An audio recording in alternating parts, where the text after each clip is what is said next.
Welcome to Realizing Real Estate. Each week we will be issuing a new edition, an interview with an investor, developer, business leader, government official, scholars, and others, all who in some way impact the world of real estate and the quality of your investment. Real estate has many facets. We will explore many of them in these brief podcasts. Every one of our guests will be interviewed in greater depth and length on our weekly radio show, Our House, which is broadcast every Saturday at 9 a.m. on WBN 9:30 a.m. and 98.5 FM HD3 in the Buffalo Niagara Marketplace, but is accessible anywhere in the world on the Odyssey app or at WBN.com. All of Realizing Real Estate podcasts are available at the iTunes Store, and our House radio shows are archived on our blog at huntrealestate.com. Join us every week and give us your feedback and suggestions for future topics, also at huntrealestate.com. Welcome to Realizing Real Estate. This is Peter Hunt, and this is a weekly new episode every week that brings you the very best information relative to the real estate world and everything relating to the real estate world, where our mission is very simply to help you protect and enhance your investment in real estate, which of course allows us to talk about just about anything. Yeah.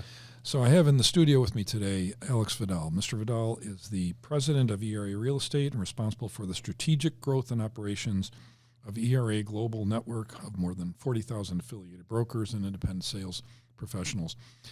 That's a lot of words there, Alex. Tell me what you do, and tell me how you got there. Sure. So what I do is I run ERA. My real job is to make sure that I have two main roles. It's what I call raving fans and role models. My main job is to make sure that our agents within the ERA network and our broker owners are raving fans of ERA. And how we do that, we typically do it by helping our brokers and our agents make more money and live a better life. Because what's the point of making more money because I know a lot of miserable millionaires, how to live a great life while they're making more money. And then becoming what I call role models within our parent company, the Anywhere organization, which comprises 6 of the best real estate brands in the entire world. How I got there is a 27-year journey that I'll spare our listeners because I know we only have about 7 minutes here. But started at 19 as a secretary. I had my first son at 19, needed a real job, and literally worked my way up. Never worked for Goldman Sachs, did about a semester and a half of college, and just rose through the ranks. Secretary, telemarketer, recruiting director, sales coach, sales, leadership, back into sales, back into leadership. Took a lot of risks, moved across the country a few times, Florida, California, Colorado, Texas, and now president of ERA. So comment, if you would, based upon your now national, international exposure, where does the market sit today in terms of its relative position? Is it in balance? What do clients think is going on out there? What do real estate professionals think is going on? I think real estate professional, it's hard to opine on what clients think because I think, again, it's kind of across the board.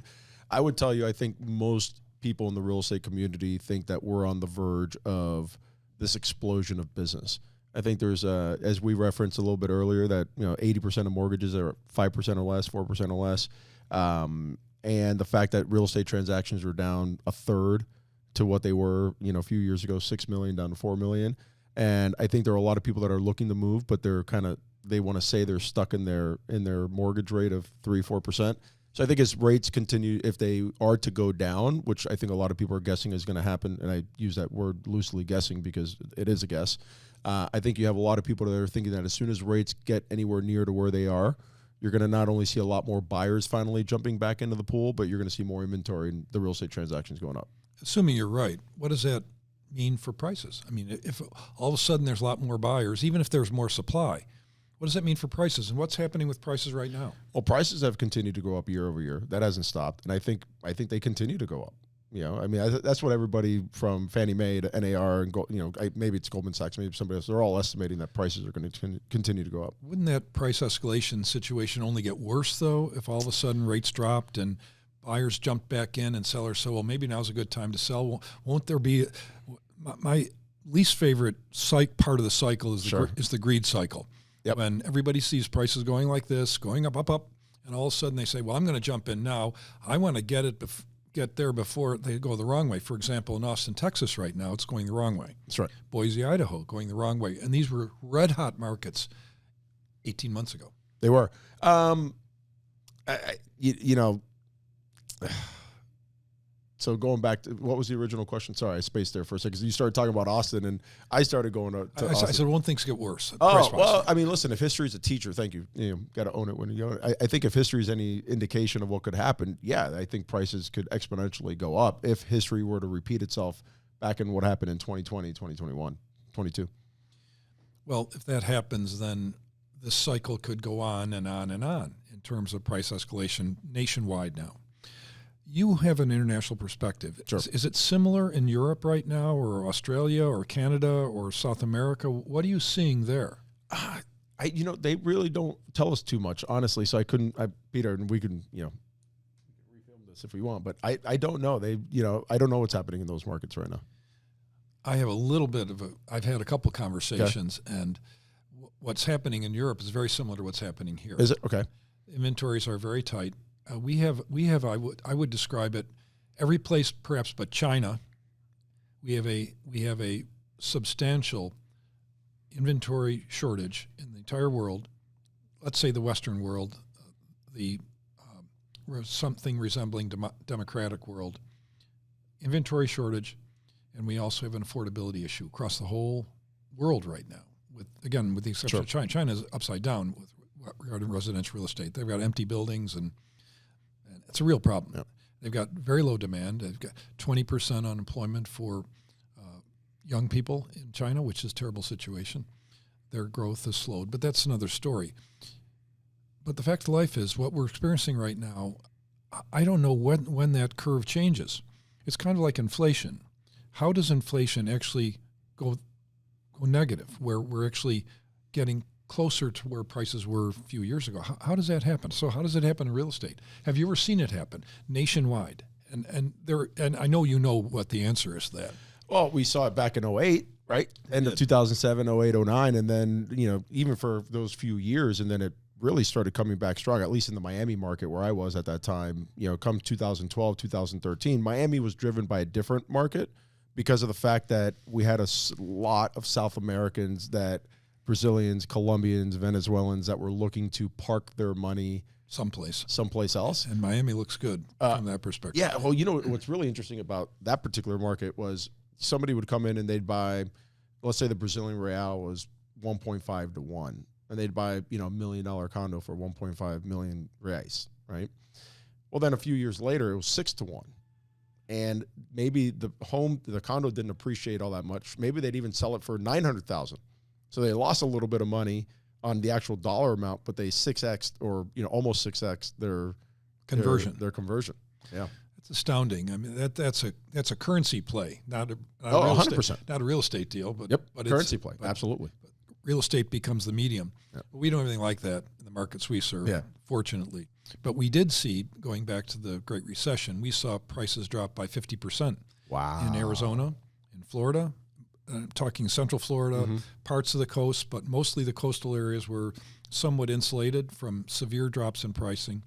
But we had a different situation there, as you know. We had a financing problem. That's right. We had a bad mortgage-backed security portfolios that crushed some of the investment banks, as you know, even Merrill Lynch and Lehman Brothers. I remember there was a time I was at Home Bear Depot. Stearns. These companies just vanished. Yeah, I remember I was at Home Depot. This was 2005. I bought a townhouse in 2005. I needed to replace the refrigerator, and I'm in Home Depot buying the refrigerator. And the guy selling me the refrigerator asked me what I do for a living. I'm like, I'm in real estate. He goes, so am I. I said, awesome. Well, talk to me about it. He goes, well, I own 5 investment properties, and I bought them all just on stated income loans. And I remember looking at my wife at the time saying, oh, boy. He's in trouble. Yeah, it was a crazy time. Well, there was everybody was an investor then. Yeah. And these no doc loans, no documentation about the buyer, no money down, negative amortization loans. Oh, yeah. This is crazy stuff. And I remember sitting next to a head of one of the large mortgage banks in this country, and he was about to speak, and I was going to be speaking at this conference. And he said, Peter, we're going to be having negative amortization loans. I said, are you out of your mind? Yeah. He goes, what do you mean? Some people, they're not going to be there very long. They're transferring around the country. I said, what if that stops for whatever reason? Yeah. What if they lose their job? Well, for the listeners and the viewers watching, a negative amortization loan is essentially, let's say you take out a loan for $700,000 and your interest-only payment, again, we're totally making up numbers here, is $3,000. That's interest only, not even including paying down the principal. Well, a negative amortization loan was your payment was, let's say, $2,200. Well, what about that $800 delta? Now, all of a sudden, your loan amount went from $700,000 to $700,800.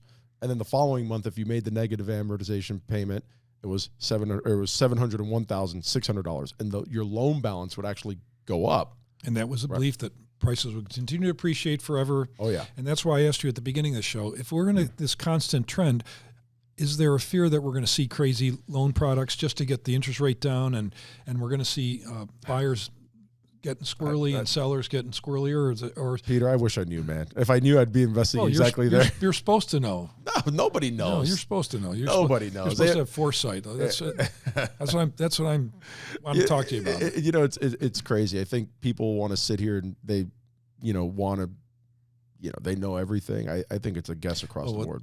And our customers and clients want answers. Yeah, they want us to give us definitive answers, and I think you're wise not to tell them too much. We only have a couple minutes left here, but in the last couple minutes, I'd just like you to talk about the whole issue of what are the big changes in the industry right now, and how do they affect our clients, in your opinion? I think they affect the client in a very positive manner because it's really allowing them the opportunity to choose a realtor that they want to work with. It allows the realtor to choose the customer that they want to work with. Contractually, they're signing buyer representation agreements now as part of the settlement with NAR. And so to me, I think what really the positive effect is, again, we kind of referenced this a little earlier, is I think you're going to see the customer satisfaction rate with customers on their opinion of their realtor that they're working with skyrocket, because they can the customer can't just go and work with 7 realtors now. I mean, in theory they could, but it'd be really complicated to do it.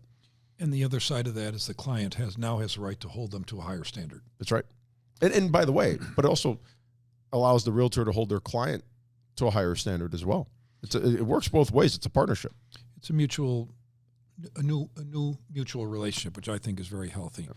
And I think the other side of that too is that when things were houses were selling like hotcakes and buyers are coming out of the woodwork, and they're, like we were talking about earlier, they have to make offers on 5 or 8 or 10 houses before they get the house they want.